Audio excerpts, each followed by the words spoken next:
Hello everyone, আসসালামু আলাইকুম। আপনারা আশা করছি সবাই ভালো আছেন। আমিও আলহামদুলিল্লাহ মোটামুটি ভালো আছি। ভালো থাকার চেষ্টা করি প্রতিনিয়ত। এই অসুস্থতার মাঝে আমি মানুষদের রূপ দেখলাম।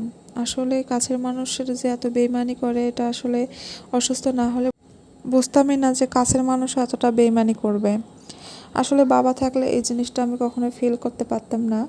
আজ বাবা নাই বলে সবাই সবার মতন করে গুটিয়ে নিচ্ছে। বাবা থাকলে হয়তো তার মেয়ের খোঁজ খবর সবসময় রাখতো, কারণ আমার বাবাকে আমি ছোটবেলা থেকে দেখছি অনেকটাই, সে আমাকে অনেক ভালোবাসতো। মেয়েরা নাকি বাবার পাগল, তো আমিও তার উপর না, আমার বাবাকে আমি অনেক বেশি ভালোবাসতাম। আমার বাবা আমাকে অনেক বেশি ভালোবাসতো, অনেকে কেয়ার করতো। মানে আমি স্কুল থেকে আসলে পারে আমার সাথে সাথে কি খাবো কি করব গোসল থেকে শুরু করে সব কিছুই সে আমাকে বলতো, আম্মু এটা করো ওইটা করো। মানে আমার বাবাকে না আজকাল খুব মনে পড়তেছে, বাবার কথা খুব বেশি মনে পড়তেছে। কিন্তু আজ বাবা নেই।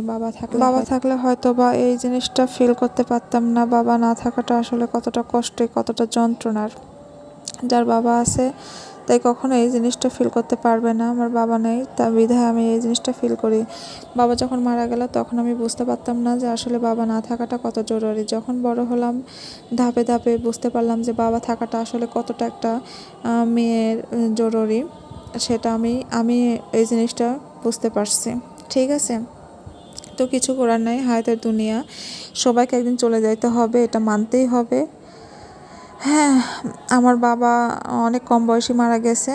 সেই লোকটা, মানে আমি মানতেই পারতাম না যে কেন বাবা মারা গেল।